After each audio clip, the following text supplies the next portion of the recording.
সালামু আলাইকুম। আশা করি সবাই ভালো আছেন। আজকে একটা অনেক দুঃখের, কষ্টের জর্জরিত হিস্টরি বলব, যেটা কোনো মানুষ, সাধারণ মানুষ সহ্য করতে পারবে না। বাংলাদেশের প্রধান আয়ের খাত হলো রেমিটেন্স, প্রবাসী। প্রবাসী ছাড়া বর্তমান বাংলাদেশ অচল। যদি প্রবাসীরা ৩ মাস রেমিটেন্স বন্ধ করে, দেখা যাবে বাংলাদেশে হাহাকার শুরু হয়ে যাবে। রিজার্ভে একবারে খান খান শুরু হয়ে যাবে, যেটা আপনি ভাবতে পারবেন না, কল্পনা করতে পারবেন না। অথচ সেই প্রবাসীদের যোগ্য সম্মানটুকু দেওয়া হয় না।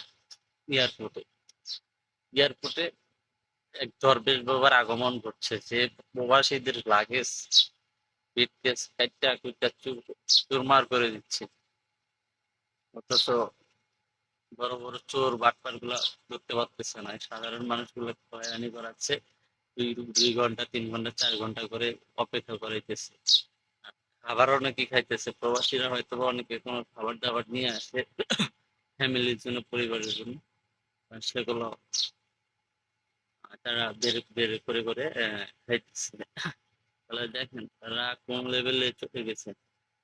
আরে বেটা, আজকে যদি প্রবাসীরা না যাইতো প্রবাসে, বা যাওয়া আসা না করতো, তো কাস্টমার তো না খেয়ে উঠতো। তারা কাস্টমস অফিসার গুলো চলো প্রবাসীর বেতনের টাকা, প্রবাসীর টাকা।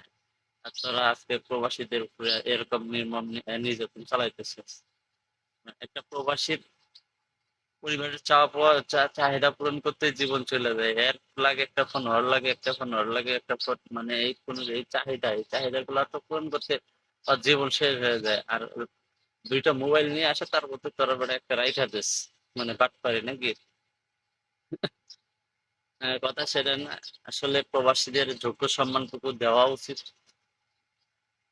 কারণ তারা যে পরিমাণ পরিশ্রম করে, তারা দেশের জন্য যে পরিমাণ যুদ্ধ করে, তারা একমাত্র দেশ অচল বললেই চলে। মিলিয়ন মিলিয়ন ডলার আসে, যারা এই বাংলাদেশের রিসার্ভ নিয়ে আসে, তাদেরকে আমরা যে আহ্বান করি, এটা কি মেনে নেওয়া যায়? তাদের যোগ্য সম্মানটুকু, প্রাপ্য সম্মানটুকু তাদেরকে অন্তত দেওয়া উচিত। এটা তো অন্তত বাংলাদেশের সরকারের দেখা উচিত। যে কোনো সরকারই হোক না কেন। মানে এখানে সবাই অন্ধ হয়ে গেছে, সবাই টাকার পাগল হয়ে গেছে, সবাই অবৈধ খাইতে খাইতে একেবারে তাদের গরিব, মানে অবৈধ হয়ে গেছে। এগুলা দেখার কোনো মানুষ না। আর যত দ্রুত সম্ভব দরবেশ বাবাকে সরানোর দরকার, সরানো উচিত, অপসারণ করার বিশেষ প্রয়োজন।